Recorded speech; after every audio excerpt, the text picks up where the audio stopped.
बांदा में एक बार फिर दलित किशोरी का अपहरण कर 51 दिनों तक बलात्कार हुआ। जानकारी मिलने के बाद लड़की के परिजन उसे पंजाब प्रांत के लुधियाना से छुड़ा कर लाए। यहां आने के बाद किशोरी ने पुलिस को तहरीर देकर कार्रवाई की गुहार लगाई। अब पुलिस ने कार्रवाई करते हुए अभियुक्त को गिरफ्तार कर जेल भेज दिया है। आपको बता दें कि शर्मसार कर देने वाली ये घटना तिनवारी थाना क्षेत्र की है, जहाँ लघु शंका के लिए घर से बाहर निकली किशोरी को बेहोशी की दवा पिलाकर पड़ोस के ही गाँव के रहने वाले युवक ने अपहरण कर लिया था और 51 दिनों तक बंधक बनाकर लगातार रेप करता रहा।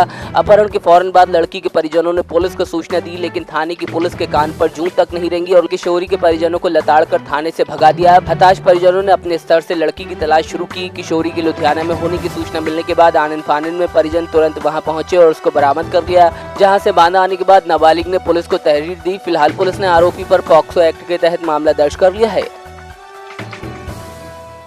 मैं सब्जी बना रही थी और मैं सब्जी बना के मुझे बाथरूम लगी थी, तो मैं बाहर गई। गर्मी भी थी, लाइट वाइट तो है नहीं। मैं बाहर गई, बाथरूम किया और बाथरूम करके वो लोग 2 लोग मोटरसाइकिल में गोला से घूम कर आए और फिर बाद में ही उन्होंने खड़ी कर दी गाड़ी। एक आदमी मुंह ढके हुए था, एक नहीं। तो उन्होंने कहा कि नहीं पापा कहाँ हैं, तो मैंने कुछ नहीं बोला। फिर मैं वहाँ से नहीं वापसी आने लगी, पीछे से मेरा रुमाल से मुँह दाब लिया। फिर मुझे कोई होश नहीं, वो मुझे कहाँ को लेकर गए हैं, कल से लेकर गए हैं। 2 लोग थे मोटरसाइकिल, मुझे यहाँ से लेकर गए हैं सिचौली।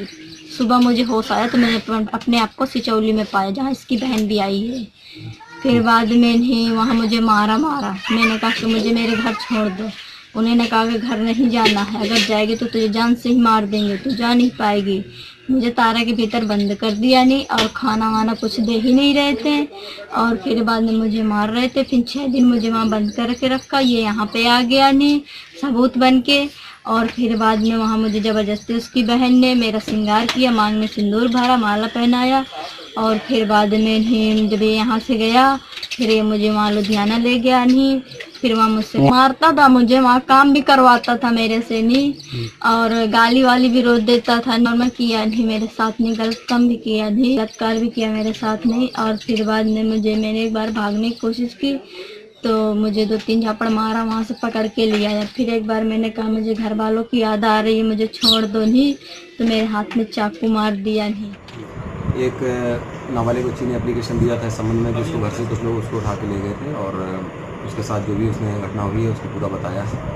बच्ची नाबालिग है तो पॉक्सो एक्ट लगा के हमने जितनी भी समय धाराएं आईपीसी की बनती थी उनके तहत मुकदमा पंजीकृत करवा दिया गया है। पीड़िता का मेडिकल करवाया जा रहा है, तभी प्रांत न्यायालय में बयान करवाने के बाद समय कार्रवाई और अभियुक्त की गिरफ्तारी इत्यादि पुलिस के द्वारा की जाएगी। पुलिस के द्वारा सक्रियतापूर्वक कार्य किया जा रहा है और शीघ्र ही इसकी गिरफ्तारी करके उसको अभियुक्त